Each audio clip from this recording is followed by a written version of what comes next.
നമ്മുടെ റാപ്പർ വേടൻ ബലാസംഗ വീരനോ? ഇന്നലെ മുതൽ തിളങ്ങി നിൽക്കുന്ന ന്യൂസാണ്. അച്ഛന്മാരെ, നിങ്ങളിത് മനസ്സിലാക്കിക്കോ. 2021 മുതൽ 25 വരെ തന്നെ പീഡിപ്പിച്ചുകൊണ്ടിരിക്കുകയായിരുന്നു എന്നുള്ള ഒരു നഗ്ന സത്യം ഇന്നലെ പോലീസിൻ്റെ മുമ്പിൽ വെളിപ്പെടുത്തി. അങ്ങനെ നമ്മളെ റാപ്പർ വേടൻ വീണ്ടും ജയിലിലേക്ക് പോകാൻ പോവുകയാണ്. എല്ലാവരും ആകാംക്ഷയുടെ മുൻമുനയിൽ നിൽക്കുകയാണ്. റാപ്പർ വേടന് ആരാധകർ ഇഷ്ടം പോലെ ഉള്ളതാണ്, അത് നമ്മൾ മനസ്സിലാക്കണം.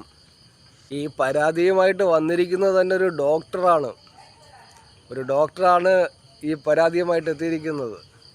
തന്നെ പീഡിപ്പിച്ചു എന്നുള്ള ആ സത്യം, ആ പരാതിയുമായിട്ട് 2021, 22, 23, 24, 25 ഇത്രയും കാലമായിട്ട് ഇപ്പോഴാണ് തലയിൽ ബോധം വന്നത്.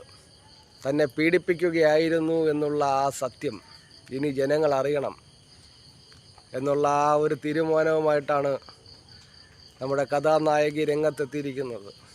ഇതിനെക്കുറിച്ച് നിങ്ങളുടെ വിലയേറിയ അഭിപ്രായം ഞാൻ കമൻറ്റ് ബോക്സിൽ രേഖപ്പെടുത്താൻ ആഗ്രഹിക്കുന്നുണ്ട്. എന്താണ് നിങ്ങൾക്കൊക്കെ പറയാനുള്ളത്? റാപ്പർ വേടൻ ഇന്നിപ്പോൾ ഫേമസ് ആണല്ലോ. ഇന്ന് കേരളത്തിലും തമിഴ്നാട്ടിലുമൊക്കെ നിറഞ്ഞു നിൽക്കുന്ന, എനിക്ക് തോന്നുന്നു ഇന്ത്യയിൽ മൊത്തത്തോടു കൂടി അറിയപ്പെട്ടുകൊണ്ടിരിക്കുന്ന ഒരാളാണ് റാപ്പർ വേടൻ. അപ്പോൾ അദ്ദേഹത്തെക്കുറിച്ച് പറയുമ്പോൾ ഇന്ന് ലോകം മൊത്തം അറിയുമല്ലോ. ഇന്നത്തോടു കൂടി ഈ ലോകം മൊത്തവും ഒരുപാട് ഏറെക്കുറെയൊക്കെ അറിയും. നല്ല മഴ സമയത്ത് കടന്തൽ കൂടൊക്കെ നനഞ്ഞു കോന്നിരിക്കുകയായിരുന്നു. എല്ലാ സംഘക്കൂട്ടങ്ങളും അതിനകത്ത് ഇങ്ങനെ ഒളിച്ചിരിക്കുകയായിരുന്നു. മഴയൊന്ന് ചെറുതായിട്ടൊന്ന് തോന്നപ്പോഴത്തേക്ക് നല്ലൊരു വാർത്ത കിട്ടി. അങ്ങനെ എല്ലാവരും കൂടെ ചാടി വെളിയിൽ ഇറങ്ങിയിട്ടുണ്ട്. ഇപ്പം നമ്മുടെ ലൈവ് കമൻറ്റിലൊക്കെ ചെന്ന് നോക്കിയാൽ അറിയാം സംഘികളുടെ സന്തോഷ വാർത്ത. ഈ സന്തോഷവും പറഞ്ഞറിയിക്കാൻ പറ്റത്തില്ല മക്കളെ. സംഘികളൊക്കെ അങ്ങ് നിറഞ്ഞ് തുള്ളി ആടുകയാണ്. കാരണം കിട്ടിയൊരവസരം ഇനി പാഴാക്കാൻ പാടില്ല. ഇതിൽ കൂടുതൽ ഒരു ആനന്ദം ഇനി അവർക്ക് കിട്ടാനില്ല. അവർ സന്തോഷിക്കുകയാണ് മക്കളെ, സന്തോഷിക്കുകയാണ്. സിനിമാ നടന്മാരുടെ പീഡനമൊക്കെ ഒന്ന് മാറി നിൽക്കുകയായിരുന്നു. അതിൻ്റെ ഇടയിൽ കന്യാസ്ത്രീകളുടേതായി, അതിൻ്റെ ഇടയിൽ ഇതാണ്ട ഇപ്പം നമ്മുടെ റാപ്പർ വേടൻ്റെതായി, അതിൻ്റേത് ഗോവിന്ദചാമിയുടേത് ജയിലിൽ ചാടി വന്ന് അത് തിരിച്ചു പോയി. അങ്ങനെ പല കേസുകളും അങ്ങനെ വന്നും പോയും നിൽക്കുന്നതിൻ്റെ ഇടയിലാണ് ഇപ്പോൾ ഒരു പുതിയ കേസും കൂടി. ഇതിനി എങ്ങനെയായിത്തീരുമെന്ന് നമുക്ക് കണ്ടറിയാം. ഇനി എങ്ങനെയെങ്കിലും ഒന്ന് കുരിക്കൊന്ന് അകത്താക്കണ്ടേ?